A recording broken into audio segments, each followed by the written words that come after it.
Je pense qu'on vient juste d'ouvrir le séminaire. Bonjour à tous et bienvenue à ce seconde édition du Café Export. On a ouvert légèrement en avance pour que les gens puissent se connecter. On va commencer à 10h00 aujourd'hui pour être dans les temps et essayer de finir dans notre heure qu'on s'est consacrée. Donc, je vais laisser les participants arriver. Je vais juste vous faire quelques petites annonces que je répéterai pour le bien de tous. Le séminaire sera enregistré et donc sera disponible sur une page web qui sera bientôt en ligne. Donc, vous aurez accès à toutes les éditions précédentes du Café Export à date 2. Et nous vous enverrons la présentation, donc l'ensemble du slide deck par courriel juste après le séminaire. Et on vous encourage bien évidemment à répondre à notre petit sondage de fin de webinaire, simplement pour nous améliorer les prochaines fois. Donc je vais laisser les gens arriver, puis je referai cette petite annonce juste avant de commencer le séminaire. On commence dans 4 minutes.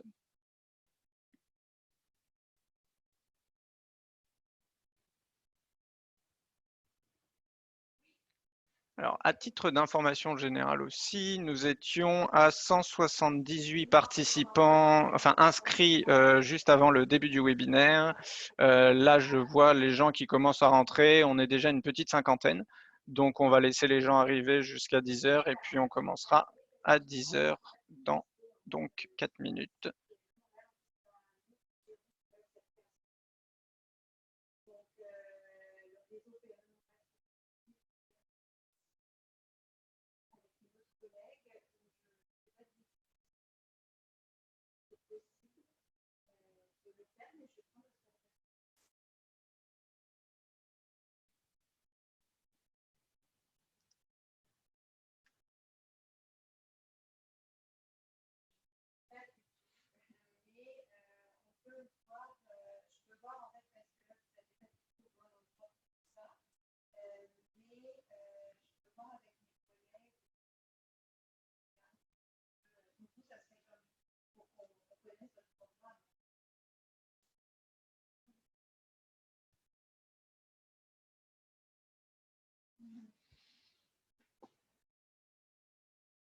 Bonjour à tous, si vous venez d'arriver, donc juste pour petit rappel, on est sur l'édition 2 du Café Export.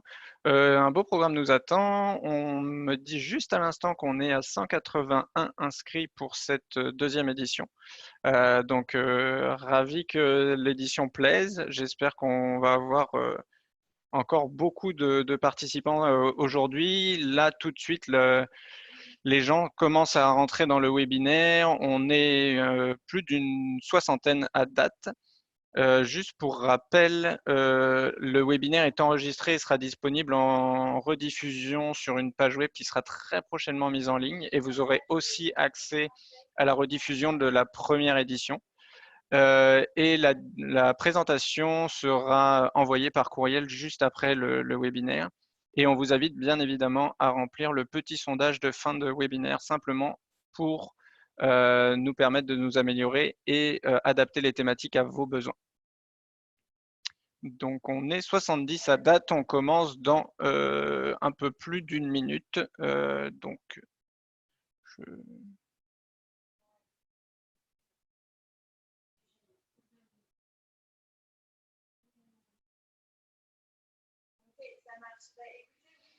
Je pense que vous avez aussi un petit sondage qu'a concocté Jérémy à votre entrée, donc on fera beaucoup d'analyses là-dessus pour savoir qu'est-ce que vous buvez le matin et éventuellement on vendra les données au plus offrant. Donc si jamais vous voulez faire une offre, allez-y sur le chat, on se fera un plaisir de vous les vendre.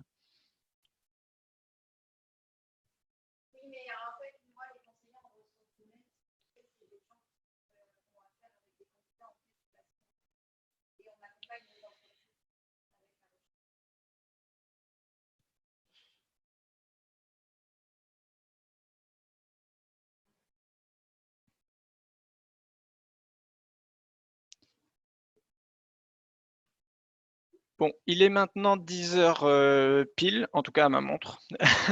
Donc, on va commencer cette seconde édition du Café Export. Je vous remercie tous d'être présents. Un bon matin à tous. On a un beau programme aujourd'hui et je veux être dans les temps pour respecter le temps de tout le monde. Je vais commencer par remercier nos partenaires du développement économique Canada et du gouvernement du Québec qui nous supportent financièrement et qui nous permettent aujourd'hui de vous livrer des webinaires et de vous informer dans la journée. Le webinaire va être enregistré et sera disponible sur une page web qui sera très prochainement en ligne et vous aurez aussi accès à la première édition du Café Export. C'est une page web qui recensera tous les cafés export, donc vous pourrez la consulter et reconsulter l'édition d'aujourd'hui et de la semaine dernière.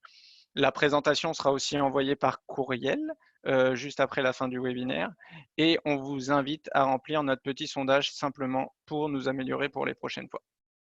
Donc, on va commencer tout de suite avec l'agenda de la journée. Donc, comme toutes les semaines, on va faire un petit revue de l'actualité, une mise à jour des différentes aides gouvernementales et des différentes actualités internationales qu'on a pu choisir à travers tout ce qu'on a pu lire. Ensuite, on aura une première intervention de Yves Renaud sur comment adapter ses ventes dans un contexte assez particulier sur un plan local et international. Et enfin, on aura un entretien avec le délégué général du Québec à Tokyo, David Brelotte.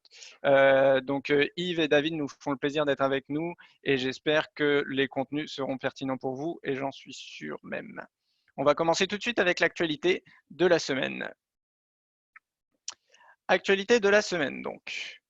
Mise à jour gouvernementale. La semaine dernière, on a parlé un peu plus en détail des mises à jour, des offres gouvernementales à date. Cette semaine, excusez-moi, on va faire une petite mise à jour. Donc, au niveau de la prestation canadienne d'urgence, on a une admissibilité aujourd'hui pour les propriétaires se versant des dividendes. Donc, encore une fois, le principe, c'est qu'on vous met les liens hypertextes quand vous allez recevoir la présentation. Si vous avez besoin d'avoir plus d'informations, cliquez sur le lien, ça va vous envoyer directement vers la source et vous pourrez trouver plus d'informations. Si vous avez des questions, n'hésitez pas à nous les faire parvenir. On y répondra dans la mesure du possible. Donc ça, c'est une bonne nouvelle puisque ça correspond à peu près à 36% des PME dont les propriétaires se versaient des dividendes en guise de salaire. Donc c'est important que cette prestation prenne en compte aussi ce cadre-là. La subvention salariale d'urgence, il y a une baisse des critères d'Ottawa, on n'est plus à 30%, on est à 15% de perte de revenus, donc ça c'est aussi une bonne nouvelle pour l'ensemble de tous. Le Québec a accordé un fonds de 150 millions aux PME. Si je ne dis pas de bêtises, ce sont des prêts à taux préférable. Donc 150 millions, c'est pour l'ensemble du territoire québécois. Montréal, c'est 40 millions et ce fonds est géré directement par PME Montréal. Donc, encore une fois, si vous avez des questions, n'hésitez pas à nous les faire parvenir ou contacter directement la ville de Montréal, PME Montréal, si vous avez des questions. Programme d'action concerté pour le maintien en emploi. Donc ça, c'est un nouveau programme qui a été mis en place pour supporter la formation, notamment. Donc ça, encore une bonne nouvelle pour maintenir le plus de gens possible en emploi. Le programme innovation du Québec a réouvert aussi. Donc, si vous avez des projets innovants, n'hésitez pas à contacter. Je pense que le fonds est géré par Investissement Québec, si je ne dis pas de bêtises. Donc, n'hésitez pas à nous contacter ou à contacter Investissement Québec pour en savoir plus sur le programme Innovation. C'est un programme qui existait déjà. Le volet 1 est géré par le MEI. Merci Francis de me dire ça. Donc, le volet 1, c'est toute la partie pré-commercialisation, prototypage. Volet 2, MEI plus IQ. Pour la partie commercialisation des innovations. Donc, n'hésitez pas à nous contacter, on connaît bien les programmes. Et merci Francis pour le petit heads up. La ville de Montréal offre un accompagnement gratuit pour l'implantation de plateformes de commerce électronique. Très intéressant, surtout quand on parle de commerce à l'international. Si vous n'avez pas encore mis en place de commerce électronique, je sais que Yves va vous en parler rapidement aussi, mais c'est une façon aussi de pouvoir se déclencher des ventes et en ce moment, c'est littéralement un must. Donc, c'est une bonne nouvelle que la ville de Montréal offre un accompagnement gratuit pour mettre en place des plateformes électroniques. Encore une fois, besoin de plus d'informations, cliquez sur le lien, ça vous renvoie. Vous avez des questions, envoyez-les nous. Tour du monde de l'actualité. Donc la grosse nouvelle du jour, je vous dirais en fait de la semaine, c'était le plan de relance américain avec 2,2 milliards de dollars de relance, 377 milliards de prêts pour les PME. Donc un gros plan de relance au niveau des États-Unis. Sachant que 90% de nos échanges commerciaux se font avec les États-Unis, c'est une bonne nouvelle de savoir que de l'autre côté de la frontière, les entreprises ne vont pas faire faillite et vont pouvoir avoir un plan de relance aussi pour les échanges commerciaux à venir en préparant la relance ou les échanges commerciaux actuels. Le Pérou récompensé par les investisseurs pour son plan de relance ambitieux. Donc ça, c'est aussi quelque chose qu'on a trouvé ça intéressant. En fait, quand on voit qu'il y a des plans de relance ambitieux mis en place par des pays, les investisseurs sont enclins à investir. On sait en ce moment qu'il y a beaucoup d'argent. Il y a beaucoup d'argent qui n'est pas investi en fait, et tout simplement quand il y a une ambition d'un pays, les investisseurs y répondent. Une moins bonne nouvelle, je dirais, au niveau de l'Union européenne, difficile plan de relance, pas de consensus au niveau des pays. Donc ça, on reste attentif de savoir un petit peu comment la relance se fait au niveau de l'Europe. Pour les États-Unis, on voit aussi, donc, il y a une bonne nouvelle, bien évidemment, pour le plan de relance sur les PME. Il y a une un peu moins bonne nouvelle, c'est l'approbation de l'ASEOM, donc du nouvel accord de libre-échange entre les États-Unis, le Canada et le Mexique. Il a été ratifié par les 3 pays, et une fois que l'accord est ratifié, il faut qu'il soit publié. Il a été publié au Canada, au Mexique, il n'a pas été publié encore aux États-Unis. Le gouvernement américain traîne un petit peu les pieds là-dessus. On imagine pourquoi, mais en tout cas, si vous voulez plus d'informations, l'article est relativement intéressant. Singapour annonce son 3e plan de relance, donc avec un total de 41 milliards. Donc ça, c'est aussi des plans de relance relativement intéressants. On sait que Singapour est quand même l'un des hubs principaux pour ce qui est l'Asie et surtout l'Asie du Sud-Est. Donc relativement intéressant aussi que ces États se maintiennent et maintiennent les entreprises et planifient la relance dès maintenant. Enfin, un dernier article sur les économies résilientes face à la crise. Très intéressant comme article. On y trouve à l'intérieur notamment un outil que je trouve assez intéressant. C'est un outil c'est une étude qui a été réalisée sur les économies résilientes en 2019, donc juste avant la crise, et qui établissait un classement tout simplement des pays, de savoir en fait quelles étaient les économies les plus résilientes en 2019. Pour information, le Canada était 13e en 2019. Et ce qu'on voit, c'est que dans le haut des économies résilientes, on y retrouve des pays comme l'Allemagne, comme le Danemark, comme l'Autriche, qui sont actuellement en fait des économies très résilientes, puisque l'Autriche prévoit de réouvrir les commerces très prochainement, le Danemark prévoit de réouvrir les écoles, et l'Allemagne est aussi en réflexion pour relancer l'économie et réouvrir les commerces prochainement. Donc, c'est un petit outil qui peut vous être intéressant pour planifier la relance, planifier les pays où vous devez vous focuser au niveau de votre export. Donc, à regarder, je vous dirais. Et enfin, on va finir avec les autres bonnes nouvelles, assez générales et plutôt, on se veut ça sur un ton assez léger, ces bonnes nouvelles. Air Canada réengage son personnel, notamment grâce à la subvention salariale d'urgence. Donc ça, c'est une bonne nouvelle quand même, vu le nombre d'employés Air Canada pour le Canada. Le plan de relance américain, on en a déjà parlé, mais en fait, là où la bonne nouvelle pour les entreprises canadiennes, c'est qu'il y a des allègements fiscaux avec la loi CARES. Donc, je vous invite aussi à cliquer sur le lien pour avoir un peu plus d'informations et n'hésitez pas à nous faire parvenir vos questions. Une autre bonne nouvelle, c'est que nos partenaires, qui sont les accélérateurs, les incubateurs, continuent en fait à faire leur recrutement de cohorte.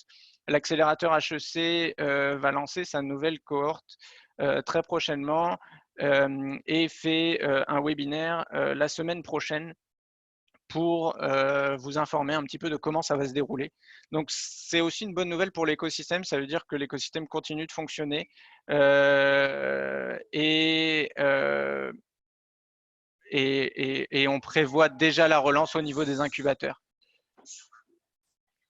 Et enfin, la dernière nouvelle, je dirais que c'est une bonne nouvelle, dépendamment de votre goût pour la bière de microbrasserie, mais il n'y a plus de Corona à cause du Corona. Tout simplement, l'usine de Corona, Modelo, a mis fin à la production de Corona au Mexique. Bon, c'est simplement, c'est une petite blague, mais c'est simplement parce qu'ils n'ont pas décrété que l'usine de Corona était dans les essentiels du Mexique pour continuer à fonctionner pendant la crise.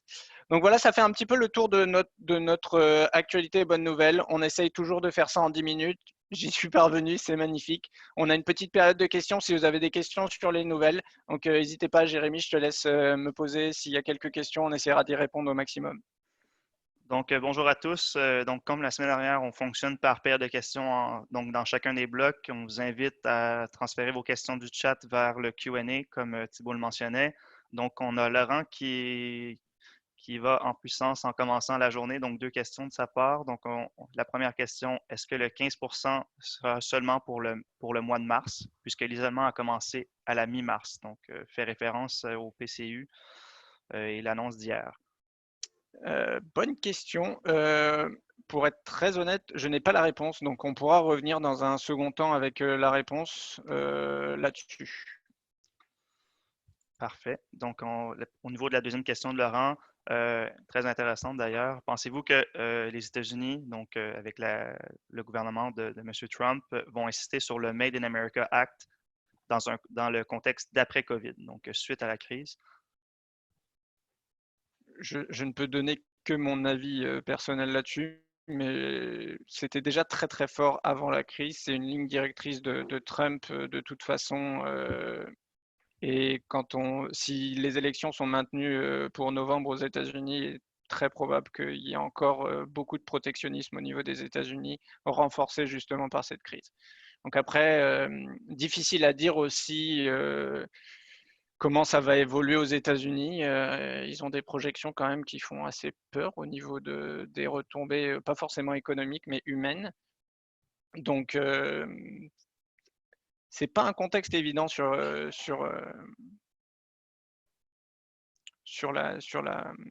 les États-Unis.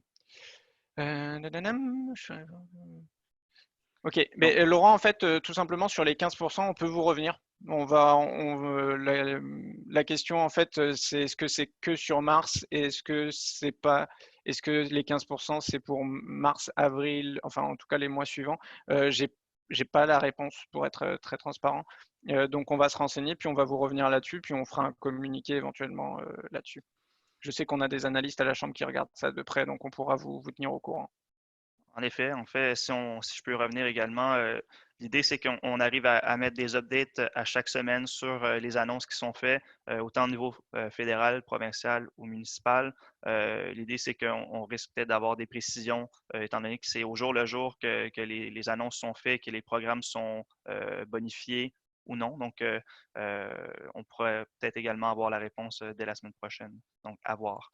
Euh, Ça fait un peu le tour au niveau des questions. J'en ai pas reçu. Si vous avez une dernière question, vous pouvez la lancer rapidement. Sinon, je vais tout de suite mettre en ligne Yves Renaud qui va pouvoir nous éclairer en fait sur comment on peut adapter nos pratiques de vente autant locales qu'internationales dans la mesure où on sait que les ventes locales vont prendre beaucoup plus d'importance pour les PME qui sont exportatrices. Donc, la parole est à toi, Yves, et puis on va revenir avec une paire de questions suite à sa présentation. Alors, merci Jérémy. Bonjour tout le monde. Merci d'être là en grand nombre. Je tiens à dire merci aussi à Accélère et à la Chambre d'avoir mis sur pied le café Export. C'est une excellente tribune, en fait, qui permet des échanges éducatifs à un moment où on en a bien besoin. Un moment rempli de défis et aussi d'opportunités, faut-il le rappeler.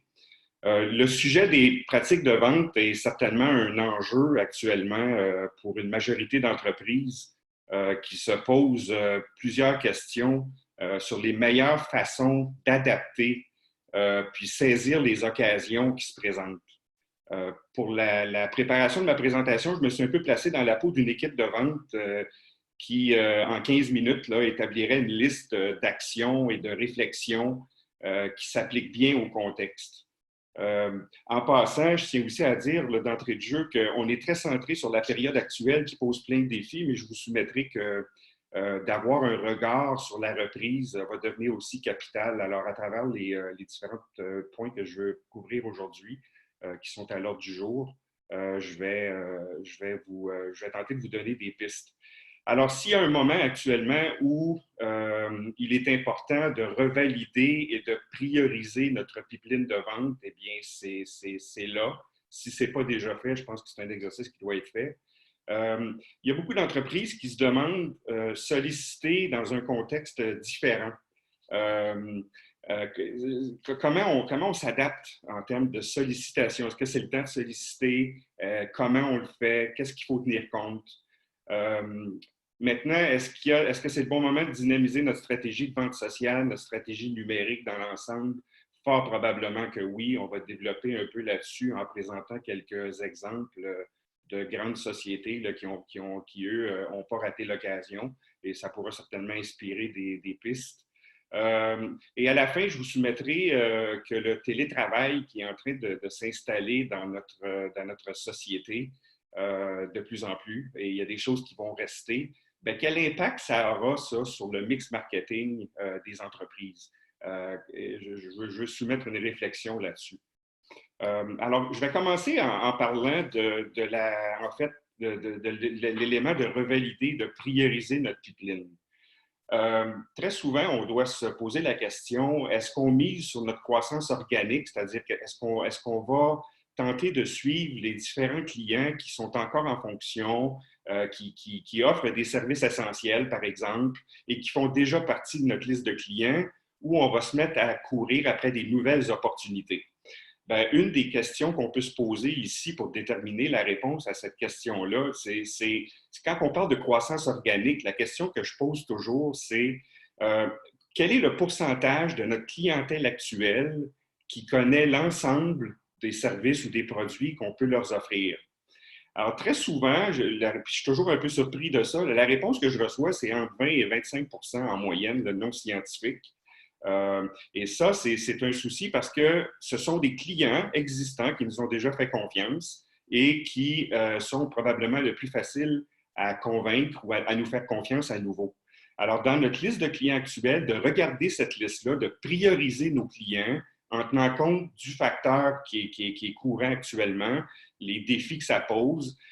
J'ai toujours en tête l'exemple d'une entreprise manufacturière récemment qui a décidé en fait, une entreprise manufacturière de robotique qui a décidé de prioriser son carnet de commandes, pas son carnet de commandes, mais sa liste de clients pour aller vers des clients qui sont dans les services essentiels, dans le secteur alimentaire.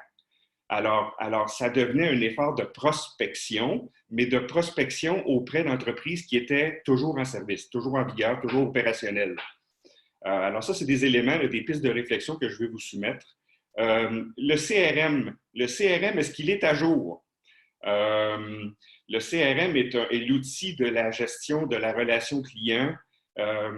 Pour les entreprises qui en ont déjà un, c'est un excellent moment de refaire le ménage, de remettre les priorités importantes dans le CRM, c'est-à-dire les opportunités les plus susceptibles d'avancer dans le contexte actuel. Et c'est un exercice que nos représentants doivent faire au moment où on se parle. Notre processus de vente est-il adapté? Le processus de vente, c'est un élément incontournable maintenant. La façon de vendre a beaucoup changé. Le processus de vente, ce sont les étapes décisionnelles, tant du côté du vendeur que de l'acheteur, qui vont faire avancer l'opportunité de l'étape de la prospection qualifiée à l'étape de la fermeture de la vente. Alors, quels sont les critères dans ce processus de vente-là qu'on doit ajouter à notre processus, en fait, des questions, des points qu'on veut couvrir pour s'assurer que notre opportunité avance sur des bases solides? Maintenant, en faisant tout cet exercice-là, on va prioriser où sont les meilleures opportunités et ça devient du temps bien investi. En ce moment, il y a beaucoup de sorties d'autoroute qui peuvent nous faire perdre un temps de productivité précieux du côté des ventes et ça demeure un enjeu important de prioriser les activités. Donc, on doit cibler où sont les meilleures opportunités basées sur une liste de critères qu'on aura préétablis en tenant compte de en tenant compte du contexte actuel. Alors ça, c'est mon petit point de vue par rapport à la sollicitation actuellement. Donc, croissance organique ou sollicitation de la prospection. Si on décide de solliciter, bien, il faut tenir compte que le contexte est un peu différent actuellement. De débarquer chez un client ou de faire une présentation verbale en mode pitch de vente, c'est peut-être pas la meilleure chose à faire actuellement. Tout le monde est un peu challengé par la situation.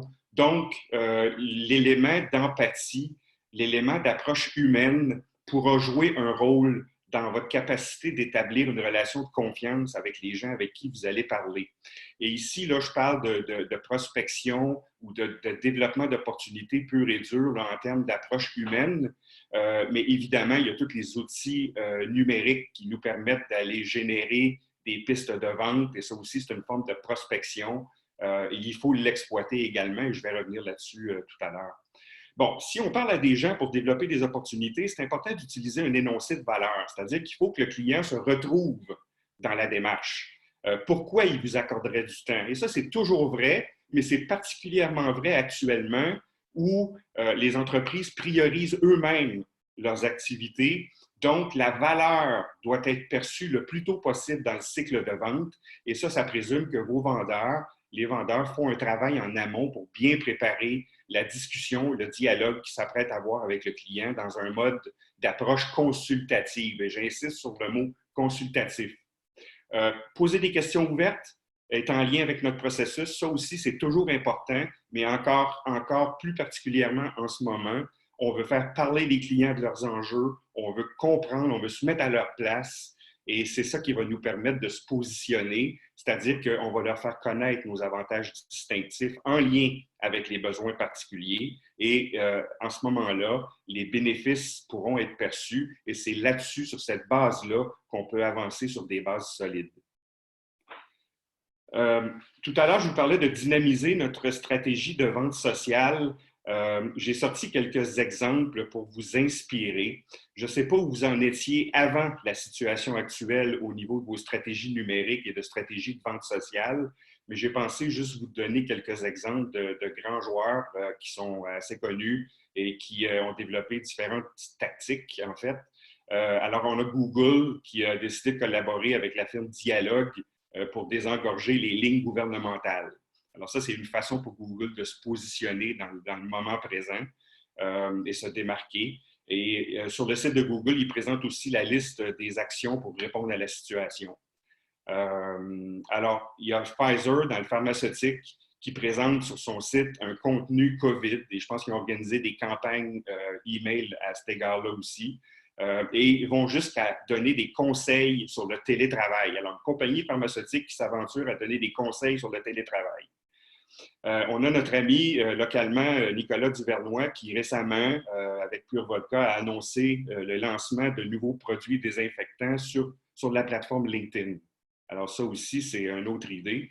Et pour n'en nommer que 3 autres, en fait, il y a la société Yelp aux États-Unis qui a ajouté un bouton là, qui permet à ses utilisateurs de faire un don aux commerces locaux. On a récemment, en fait, c'est cette semaine, il y a eu un webinaire en direct en temps réel organisé par Salesforce avec la firme Betty Bose qui présente comment eux, ensemble, ont orchestré des campagnes de contenu et la création de différents éléments là, au niveau de créer des communautés. Chipotle qui propose des rendez-vous en direct afin d'informer ses clients. Venez luncher avec nous. Alors, j'espère que ces exemples-là peuvent donner des idées, des pistes de réflexion de votre côté être beaucoup plus proactif sur les diverses plateformes de médias sociaux. Je vous soumets une petite piste de réflexion. De plus en plus de personnes vont travailler à partir de la maison. Le télétravail, quand on va parler à nos clients, quand on parle à nos clients actuellement, comment cela change-t-il le parcours d'achat de notre clientèle? Quand on regarde, là, autrement dit, là, comment on peut ajuster notre message, nos communications pour s'adresser à la personne qui travaille maintenant chez elle, dans le contexte d'une entreprise, qu'est-ce que ça veut dire en termes de comportement de la clientèle? Est-ce qu'on doit, dans ce sens-là, adapter nos efforts de communication? Fort probablement que oui, il y a peut-être des opportunités là-dedans. J'ai en tête l'exemple d'une entreprise dans le secteur pharmaceutique qui a développé une campagne qui s'appelle Restez en santé chez vous et qui a positionné certains types de produits qui étaient pertinents pour le client qui est maintenant basé à la maison. Alors, il faut se poser la question, quelle importance cela a-t-il sur notre stratégie numérique? Comment on doit s'adapter? Est-ce qu'il y a des opportunités là-dedans? La réponse est probablement oui. Il faut juste se poser les bonnes questions et faire les recherches en conséquence et adapter notre mix marketing à cet effet-là. Je vous laisserai, parce que je suis dans le 15 minutes, je vous laisserai sur mon petit guide de survie, en fait, au niveau des ventes locales et internationales. C'est un petit guide là, pour être certain qu'on pose les bons gestes actuellement et ça résume un peu. En fait, garder notre force de vente mobilisée et focalisée, ce que ça veut dire, c'est probablement beaucoup plus de rencontres virtuelles avec nos vendeurs pour s'assurer qu'on mesure la performance sur une base constante avec des indicateurs de performance. Ça veut dire aussi, au niveau du kit de survie, engager le réseau des partenaires internationaux, que ce soit nos délégués commerciaux. Puis David, je suis content de partager la plateforme avec lui. Il va sûrement amener des points importants là-dessus. Nos distributeurs, nos clients. Je terminerai en disant déployer les 4C dans un sens un peu humoristique. Là, en ce moment, là, communiquer, communiquer et communiquer devient un enjeu extrêmement important sous toutes ses formes avec les plateformes qu'on a à notre disposition et capitaliser sur les nouvelles opportunités que la situation actuelle génère. Il y en a, on a nombre d'exemples, il faut les saisir et il faut se préparer pour la reprise en même temps. Alors, je terminerai là-dessus et je suis ouvert pour la période de questions. Donc, merci beaucoup, Yves. Donc, j'attends toujours les premières questions dans le Q&A. J'en ai une ici de Benoît. Je te la lire à l'instant. Donc, on a ici comment suivre l'effort actuel de mes représentants pour m'assurer qu'ils sont bien focalisés dans la situation? Oui, alors, c'est une bonne question, Benoît.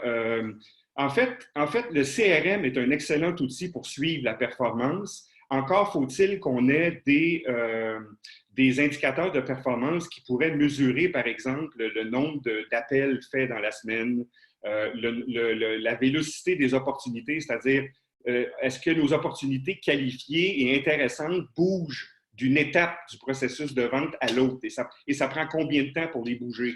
Alors, il y a un nombre d'indicateurs de performance qu'on peut mettre en place pour bien suivre, et en ce moment, c'est vraiment important de le faire, là, bien suivre la performance et l'effort sur le terrain. J'espère que ça répond à la question de Benoît. Là. Clairement, moi de mon côté, je te relancerai avec, par exemple, s'il y a des PME dans les participants, par exemple, qui n'ont pas encore de CRM, comment qu'on ferait dans ce cas-là pour choisir le bon? Est-ce que le contexte change quelque chose de ce côté-là? Le contexte, oui et non. C'est-à-dire que le choix d'un CRM est toujours un choix très, très important et ça doit être fait de façon très rigoureuse. Il y a beaucoup de plateformes de CRM qui existent. Il y en a qui sont plus complexes que d'autres, plus simples. Moi, je vous dirais qu'à la base, l'important, c'est de savoir connaître notre processus de vente et connaître l'information qu'on a besoin pour bien gérer et identifier nos opportunités. Ça, c'est un critère qui est très important. L'autre critère ou la recommandation que je pourrais faire au niveau du choix du CRM, c'est de commencer à marcher avant de courir, c'est-à-dire d'y aller avec un CRM le le plus simple possible pour développer le réflexe de populer notre CRM et éventuellement les données qu'on aura mis là-dedans pourront être migrées vers une autre plateforme plus évoluée en temps requis. Alors, puis en passant, peut-être un petit... la BDC offre un site où on fait des comparaisons entre les différentes maps de CRM. Certains sont gratuits. Alors, vous allez sur le site de la BDC, dans l'onglet, vous tapez CRM et vous avez accès à beaucoup d'informations sur la recherche sur les CRM. Parfait, c'est bien répondu. J'ai également une autre question du chat. On nous demande, est-ce que c'est un bon moment pour dévoiler une nouvelle identité, un nouveau branding, une nouvelle marque visuelle qui était préparée avant la crise en ce moment? Alors moi, c'est beaucoup plus une opinion personnelle aussi, comme Thibault le mentionnait tout à l'heure, mais moi, je pense qu'on est dans un temps de renouveau. Et je pense qu'un changement d'image de marque, s'il est bien fait, s'il est bien organisé, si tout le travail en amont a bien été effectué, c'est peut-être pas un mauvais moment pour le faire. Maintenant, il faut toujours se poser la question, est-ce qu'on va avoir l'audience? Est-ce qu'on va avoir l'impact? Est-ce qu'on va faire le bruit qu'on va aller chercher avec le changement, ou on est peut-être mieux de retarder jusqu'à temps qu'on ait un sentiment de reprise un peu plus poussé. Alors, ce serait ma piste de réflexion par rapport à ça. Parfait. Ça fait le tour au niveau des questions de ton côté. Je sais que la présentation va être fournie aux participants. Il y a également toutes tes coordonnées qui sont disponibles. Donc, n'hésitez pas à écrire à Yves. Il va pouvoir vous répondre directement si vous avez des questions plus spécifiques. Ça va lui faire un plaisir d'entrer en contact avec vous. Donc, on va poursuivre la prochaine section. Donc, merci Yves. Merci. Puis, on va tout de suite aller avec un retour avec Thibault et puis notre invité David Brulotte. Donc, la parole est à vous, messieurs. Merci Jérémy. Je vais juste faire deux petits points de précision avant de repasser sur la seconde section. Je remercie Francis et Marie-Pierre qui m'ont donné des petits points de précision sur le programme international, programme Innovation du Québec. Donc le volet 1, c'est bien évidemment tout ce qui est prototypage et c'est une subvention qui est gérée par le MEI. Donc le ministère de l'économie et de l'innovation. Et le volet 2, qui est la commercialisation des innovations, est un prêt qui est géré donc par le MEI et par IQ Investissement Québec. Et dernière précision, merci Félix, qui me dit que la ville de Montréal a mis une ligne d'information disponible pour les PME. Donc on vous fera parvenir ces informations aussi par la suite. Rebonjour David, merci de ta présence. Bonjour, merci. Écoute, je vais te laisser te présenter rapidement et puis après on va rentrer dans le contenu tout de suite. C'est gentil. Merci. Merci beaucoup. Merci de l'invitation. Merci d'avoir organisé ça, là, Jérémy, Thibault et nos collègues de la Chambre de commerce. Là, je sais que Louise et Randy, vous êtes en ligne aussi, donc je salue. Merci Yves aussi pour la première partie. J'ai pris beaucoup de notes de notre côté ici. Donc, bonjour à tous. David Brulotte, délégué général du Québec à Tokyo. Je suis ici pour vous parler ce soir de mon côté de la situation au Japon, en Asie, peut-être un petit peu plus largement, et aussi des opportunités là, pour l'après-crise, simplement pour vous dire qu'ici, on est là-dedans depuis plusieurs semaines. On entre dans notre 7e semaine de télétravail ici à la délégation pour vous donner un ordre de grandeur. Donc, on pourra parler un petit peu de la reprise que Yves a évoquée et surtout répondre à vos questions si vous en avez. Super. Bah, écoute, moi ce que je te propose, c'est que comme on en a discuté, on va faire ça un petit peu sur un format entretien. Donc moi je te propose dans un premier temps peut-être de donner un petit peu un contexte économique du Japon. Quel était l'état du Japon peut-être avant la crise et puis qu'est-ce qui permettait de bien faire des affaires au Japon Absolument. C'était 2020, là, devait être l'année du Japon, si on veut. Hein. Donc, principalement à cause des Olympiques cet été, évidemment. Mais clairement, là, une année où le gouvernement central avait misé sur une croissance notamment du tourisme très importante, des investissements majeurs au niveau des Olympiques, rebranding en bon français important du Japon, un effort majeur sur l'anglicisation notamment de l'infrastructure à Tokyo pour que les visiteurs pendant les Olympiques soient plus à l'aise. Donc, 2020, là, avant tout ça, devait être une année là, assez prometteuse pour le Japon. Vous voyez quelques statistiques là, à l'écran, donc ce sont les statistiques de l'année complète 2018, 2019 étant pas encore tout à fait disponibles. Donc, le Japon traîne avec lui une dette publique majeure, donc une des plus élevées au monde.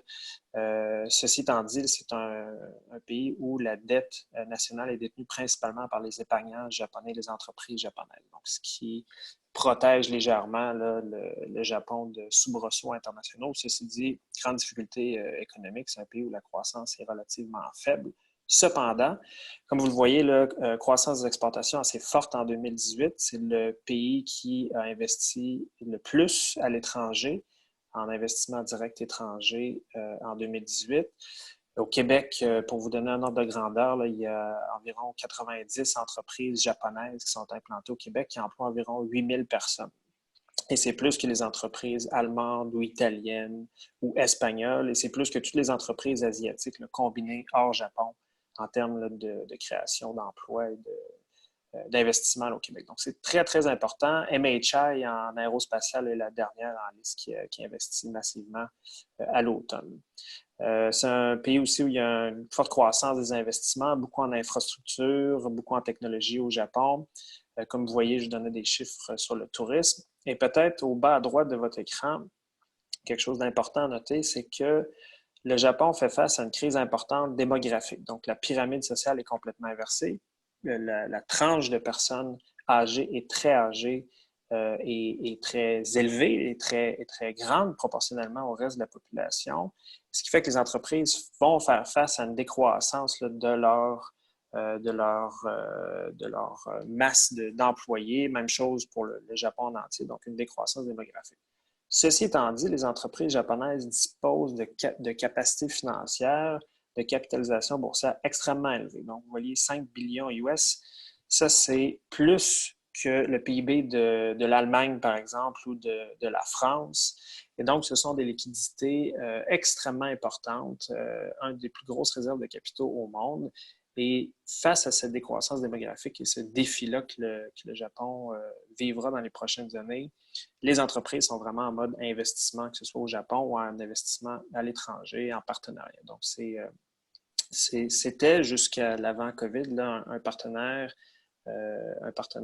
fiable et fort. Moi, je pense que ça va le demeurer. Les Japonais sont des gens qui sont en affaires. C'est long de faire des affaires au Japon, on le verra là, sur la prochaine diapo. Ceci dit, ce sont des partenaires à long terme.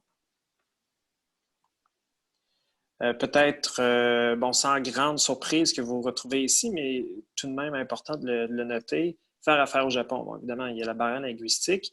La délégation ici, on est entre autres là pour vous accompagner à ce niveau-là. Donc, la délégation, pour ceux qui ne le savent pas, existe depuis 48 ans. On est une quinzaine d'employés, principalement dans le secteur commercial et économique.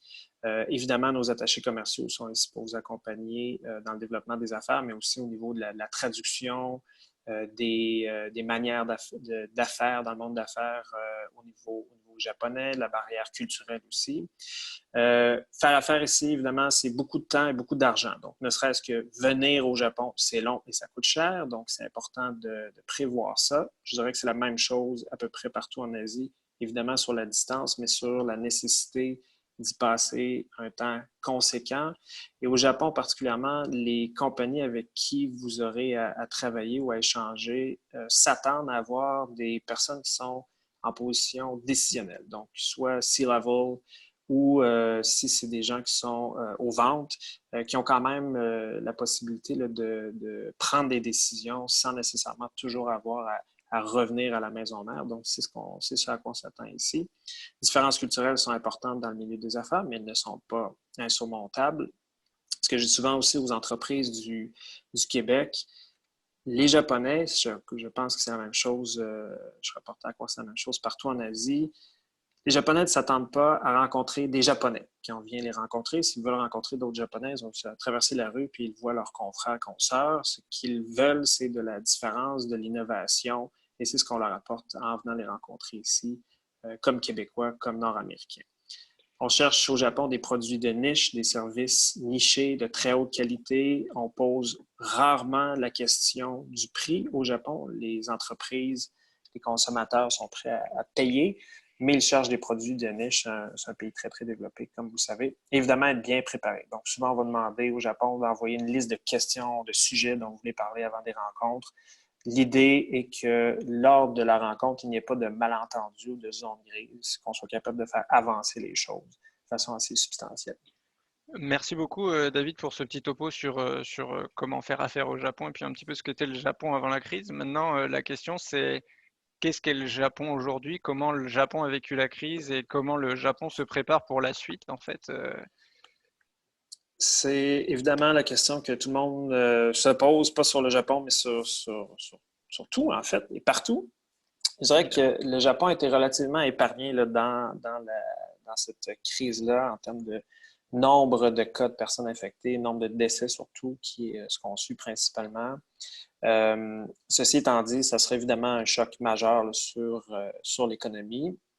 Par contre, le Japon a mis déjà en place plusieurs programmes de soutien de l'économie. Donc, vous voyez le plan d'aide record de 1 400 milliards de dollars canadiens, donc qui équivaut à peu près à 20 du PIB japonais.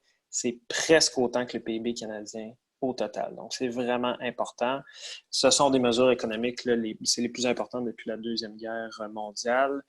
Comme je vous disais tout à l'heure, l'économie ici est en difficulté. Il y a une hausse de taxes à la consommation de 8 à 10 à l'automne qui déjà avait fait un petit accroc dans l'économie, si on veut. On commençait à voir les chiffres là, au premier trimestre de 2020. Évidemment, là, avec la crise autour du COVID, ça s'accentuera. Ceci dit, le Japon, pour l'instant, vise à soutenir la sauvegarde, le sauvetage, comme on voit, de l'économie. Et donc, comme il n'y a pas eu une explosion de cas comme on a pu voir en Chine, par exemple, ou ailleurs en Europe, l'économie, il n'y a pas eu de confinement ici. L'économie ne s'est pas totalement arrêtée. Donc, ce que le Japon vise à faire présentement, c'est soutenir la consommation des ménages. Ils ont annoncé mardi des mesures d'urgence dans 7 préfectures, possiblement une 8e dans les prochains jours. Ce qui permet au gouverneur des préfectures, qui est l'équivalent d'une province chez nous, mais avec moins de pouvoir législatif, avec ces mesures d'urgence, ça permet au gouverneur de restreindre l'ouverture, par exemple, de certains magasins, commerces, mais on ne peut pas au Japon, de par la Constitution, limiter le mouvement des personnes. Donc, on ne peut pas, comme au Québec, par exemple, donner des amendes à des gens qui ne resteraient pas à la maison. Ceci dit, au Japon, les gens obéissent aux règles. C'est un pays qui est basé sur la communauté, sur la société, donc il y a un respect des règles important. L'objectif, évidemment, limiter les pertes d'emploi et faillites. Beaucoup de gens se tournent sur les mesures que le Japon a mis en place depuis plusieurs années pour la dynamisation, la redynamisation de l'économie, notamment les taux d'intérêt négatifs, par exemple. Et même chose dans le cas de la crise que l'on vit présentement, le Japon subventionne les emplois, comme on a mis en place au Canada, par exemple. C'est quelque chose qui était déjà en place ici au Japon.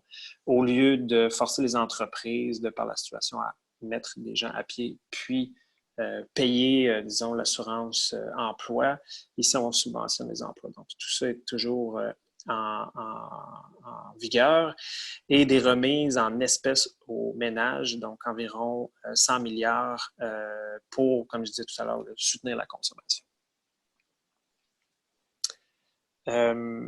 Je dirais que c'est les principales caractéristiques. Tout ça est annoncé relativement récemment, donc principalement cette semaine. Vous voyez un peu la ventilation, tout ça, donc stimuler les dépenses des ménages. Évidemment, et donc il y aura par exemple vous voyez un petit peu vers la droite, là, il y aura un système de coupons qui seront donnés aux ménages pour que les gens, en fait, aillent ou retournent au restaurant après la crise, aillent au cinéma. Évidemment, là, pour redynamiser un peu le tourisme à ce niveau-là. Remise d'un montant forfaitaire, on voit ça dans plusieurs pays, donc environ 4 000 $ par ménage ici. Soutien du développement de tout ce qui est travail à distance. Hein. Au Japon, il y a beaucoup, beaucoup d'emphase qui est mise sur la présence au bureau, la présence physique. Et donc là, on utilise ce moment de crise pour faire un pivot sociétal et entrepreneurial. Et la partie à droite est celle qui nous touche le plus, subventions aux entreprises qui modifient leur chaîne d'approvisionnement. Le Japon est très, très lié à la Chine, comme les États-Unis d'ailleurs, pour tout ce qui est chaîne d'approvisionnement, dans le milieu industriel, automobile par exemple. Et donc, le Japon là, souhaite utiliser encore une fois cette crise que l'on vit pour aider les entreprises à diversifier leur chaîne d'approvisionnement. Et c'est là où je pense que ça crée une opportunité pour nous, pour le Québec et les entreprises du Québec. Bah, écoute, ça fait une très belle transition pour la suite. En fait, l'idée, merci déjà d'avoir fait ce petit topo sur le Japon et sur la situation actuelle. Maintenant, la vraie question, c'est comment les PME d'ici, en fait, les PME québécoises peuvent trouver des opportunités à l'international, au Japon, en Asie en ce moment, puisque c'est les premières économies qui vont repartir. Ben, c'est ce qu'on souhaite, hein, que ça reparte partout, évidemment. Ici, on ne sait pas si ça va repartir ici nécessairement de façon pérenne tout de suite ou avant ou bientôt. Ceci dit, comme je le répète là, depuis quelques semaines, ici, on est passé par-dessus la première vague de panique initiale où il faut surtout répondre à une crise d'ordre sanitaire. Donc, ici, on n'a pas vécu ça. La Chine, comme vous savez, là, commence à reprendre de façon assez disproportionnée selon les régions chinoises. C'est un peu la même chose. Là, donc, je parle à tous les jours à nos collègues à Hong Kong, Singapour, pour vous donner un peu un topo régional. Un peu le même cas de figure là, où Singapour a eu des hauts et des bas, mais là, resserre beaucoup ses mesures au niveau du déplacement et mesures sanitaires pour préserver l'économie, comme il n'y a pas eu d'explosion de cas d'infection à Singapour en particulier. Donc, même chose ici, pas d'explosion, ce qui veut dire pas nécessairement de resserrement des mesures sanitaires, pas d'impact majeur rapide sur l'économie, une décroissance rapide, mais pas un choc brutal, je vous dirais. Et donc, la reprise se fait de façon graduelle. Le gouvernement subventionne, comme je vous disais, là, massivement. Et ce que l'on cherche à voir, et là, vous voyez là, un peu toutes les informations agglutinées dans cette dernière diapo. L'objectif, en fait, là, c'est de vous dire, voici ce qu'on a au Québec de disponible, si on veut, pour les entreprises. Donc, évidemment, vous connaissez Investissement Québec International, qui regroupera les entités là, qui étaient en attraction d'investissement, en promotion de l'exportation. Et je salue mes collègues. Là, j'ai vu dans la liste de participants qu'on a beaucoup de collègues d'Export Québec qui sont là. Donc, je les salue. Là, on travaille tous main dans la main. Vous voyez à gauche, donc, le Québec, on a la chance d'avoir 33 représentations dans 18 pays. Donc, c'est un des réseaux internationaux les plus développés au monde pour une entité fédérée comme le Québec. Et le gouvernement a mis sur pied une équipe de relance là, avec les ministres que vous voyez en bas, le Finance, Économie, Innovation, au Travail et au secrétariat du Conseil du Trésor. Donc, il y a vraiment une initiative qui se met en place. De notre côté, à l'international, ce qu'on souhaite mettre de l'avant, et vous le voyez, le groupe d'action pour la relance du Québec, Ambition internationale, l'objectif, en fait, est vraiment de fournir aux entreprises exportatrices, qui étaient exportatrices, qui allaient devenir exportatrices, d'utiliser cette période-là pour réfléchir sur quelles seraient les opportunités à l'étranger, à l'international, pour la relance et pendant la crise.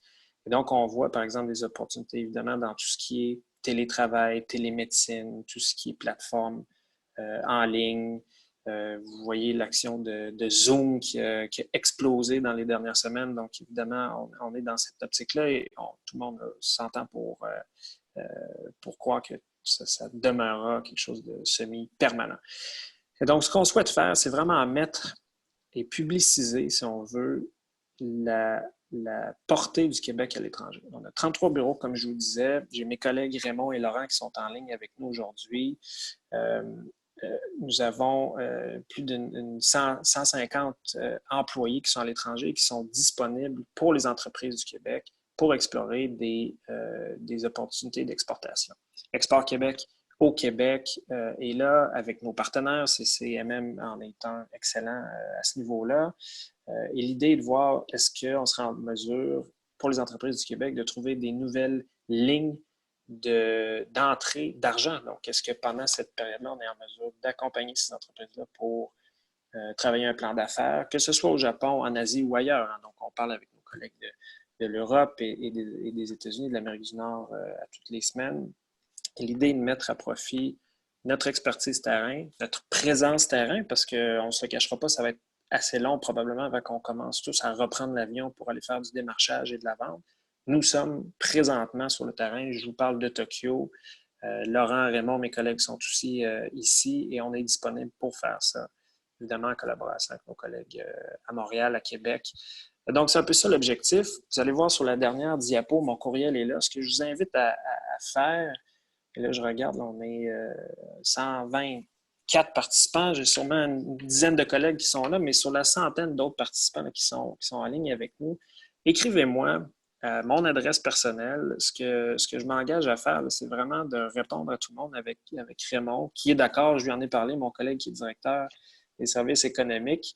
Ce qu'on veut voir, c'est quelles sont vos attentes, quelles sont vos demandes et comment on peut vous aider, encore une fois, à la fois ici, mais aussi à l'international, dans tous nos bureaux. Et nos collègues là, pourront vous accompagner là-dedans et on vous aiguillera avec nos collègues au Québec et dans le réseau. Donc, voilà mon offre. Je vous invite à m'écrire, à nous écrire pour voir comment on peut vous appuyer dans cette crise assez désagréable. Merci. Merci beaucoup, David. On va enchaîner sur la période des questions, puis je vais prendre la chance de te poser la première question sur cette dynamique d'ambition internationale. Je vais essayer de rephraser un petit peu ce que tu as dit, voir si j'ai tout bien compris. Ce que vous essayez de faire aussi, c'est, de ce que je comprends, c'est identifier des entreprises qui ont des capacités d'exportation actuellement ou des futures capacités d'exportation très rapidement après la crise, et que vous soyez en fait leur bras commercial local pour leur trouver des opportunités et valider avec eux les opportunités locales même pendant la crise. C'est bien ça? Tout à fait. En général, le processus classique là, qui demeurera le même est à travers Export Québec où nos conseillers rencontrent les entreprises, évaluent leurs besoins et après sont en mesure là, de voir où ils peuvent exporter, comment et ainsi de suite. Ce qu'on souhaite faire présentement, ce n'est pas de déroger à ce principe-là là, qui fonctionne bien. L'idée de dire, bon, dans cette crise-là, il y a des entreprises qui, somme toute, ont des capacités d'exportation. Elles ont des inventaires, elles ont des gens déjà à l'étranger. On a là, des entreprises québécoises qui ont des représentants ici avec qui on peut travailler. Et donc, dans ce moment d'incertitude, où il y a quand même plus de temps qui est libéré pour certaines entreprises, et je sais qu'il y en a qui vivent des moments très difficiles, donc l'idée n'est pas de détourner leur attention ou quoi que ce soit, mais c'est vraiment d'ajouter une option de revenus supplémentaire en utilisant notre réseau à l'étranger. Donc, c'est exactement ce à quoi tu faisais référence. Donc, le message, en fait, pour tous les participants, en fait, qui sont des entrepreneurs, en fait, c'est parler à vos conseillers Export Québec. Si vous n'en avez pas déjà, prenez contact avec Export Québec le plus rapidement possible pour voir s'il y a une opportunité pour vous quelque part. Oui, absolument. Puis, je dirais, là, et c'est là l'idée d'accélérer tout ça.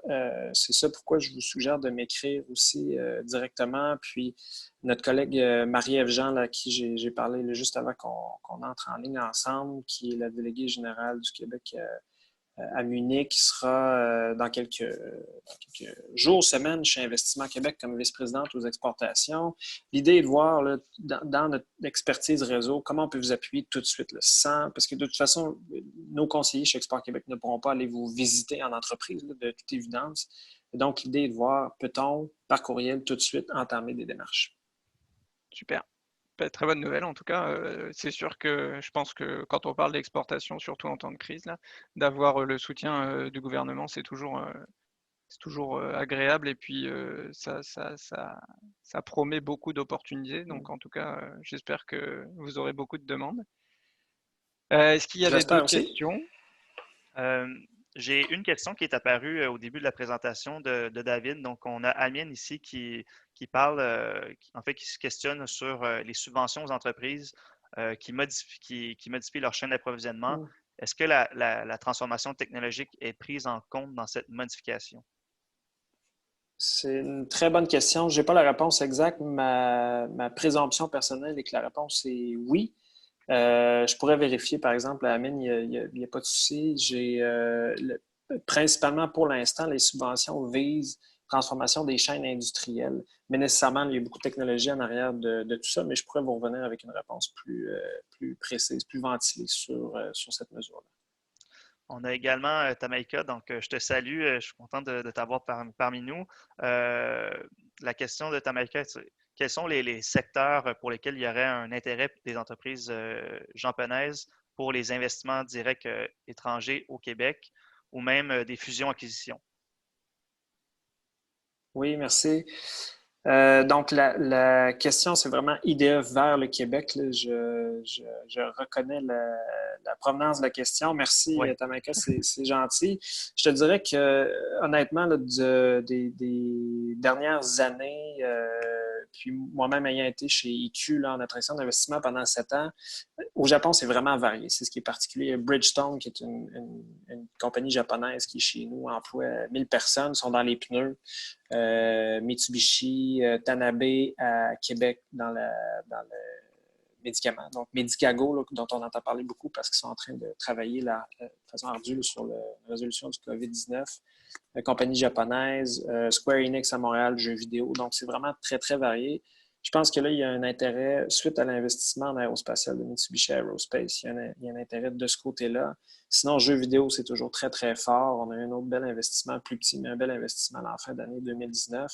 On en a eu dans les matériaux primaires. Donc, c'est assez varié, honnêtement, de ce côté-là. Mais je dirais que pour la prochaine année, le plan d'action, c'est vraiment technologie de l'information, gaming, jeux vidéo, effets visuels, aérospatial, puis industrie. parfait.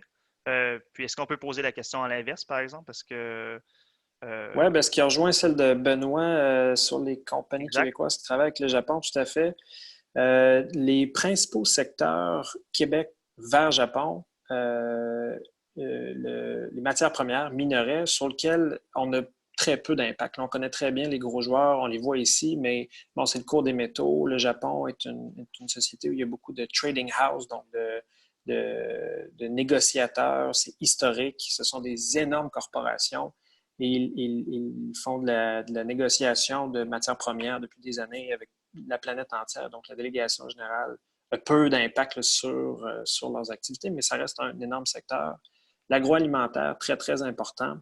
Près de la moitié là, de nos chiffres viennent de l'agroalimentaire, notamment du porc. Donc, c'est une des exportations importantes au Japon, en Asie. Mais tout ce qui est produit plus de niche, là, que ce soit dans les produits de microdistillerie, on parlait de Nicolas Duvernois, là, qui on parle régulièrement, notamment de cette initiative d'ambition internationale qui le rejoint beaucoup. Donc, les produits de niche en agro sont très forts aussi. Et depuis quelques années, le Japon se tourne beaucoup vers l'international, vers le Québec notamment, pour tout ce qui est industrie créative. Donc, il y a beaucoup de transformations au Japon, notamment dans l'immobilier et dans le redesign de quartier, surtout à Tokyo. Et les grands groupes qui sont responsables de ces transformations-là veulent intégrer des expériences clients, des expériences passants. Et là, se tourne vers le Québec. Ils savent qu'on est très créatifs. Évidemment, le Cirque du Soleil a ouvert la voie. Ils sont ici depuis 92, donc les gens les connaissent bien. Et on a beaucoup de demandes à ce niveau-là. Puis je dirais en terminant, la même chose sur l'intelligence artificielle. Donc, Japon, très développé, très moderne comme société, comme entreprise. Ceci dit, sur l'intelligence artificielle, ils ont un certain retard. Ils savent qu'on est très bon au Canada, particulièrement au Québec, et il y a un énorme intérêt à ce niveau-là. Ben, écoute, merci beaucoup David. Il me reste à te remercier de ta participation et de toutes ces informations. On se tient au courant bien évidemment pour l'ambition internationale, cette nouvelle initiative du gouvernement du Québec. Et Oui, je puis, dirais que juste pour Thibault, oui, pour bien sûr. compléter là-dessus, ce n'est pas une initiative pour l'instant OK. officielle ou publicisée. Ceci dit, comme je disais, l'important, c'est pour nous de mettre le réseau à contribution. Donc, si vous êtes en mesure de partager mon courriel, nous, après, on pourra redistribuer, je dirais, dispatcher en bon français les demandes qui rentreront, mais l'objectif est d'être rapide, plus que d'avoir un programme parfait, bien ficelé, parce que la situation change tellement rapidement que notre but est d'être présent maintenant. Je comprends, et puis je pense que c'est ce que les entrepreneurs recherchent aussi, donc ça colle parfaitement, je pense, aux demandes. Il me reste maintenant à clôturer ce deuxième Café Export. Comme toutes les semaines, je vous rappelle que la Chambre se mobilise durant cette crise, donc vous avez une infolette spéciale Covid-19 qui est quotidienne et différentes ressources qui sont disponibles sur notre site web. Merci encore à tous les participants, merci aux conférenciers, merci à David, merci à Yves. Merci à Jérémy et à toute l'équipe qui est en arrière-plan, qu'on ne voit pas et qu'on n'entend pas et qui gère tout ce séminaire. On vous attend très nombreux pour la prochaine édition du Café Export la semaine prochaine et on vous dévoilera très prochainement le contenu de la semaine prochaine en vous attendant nombreux. Merci beaucoup et bonne fin de journée. Au revoir.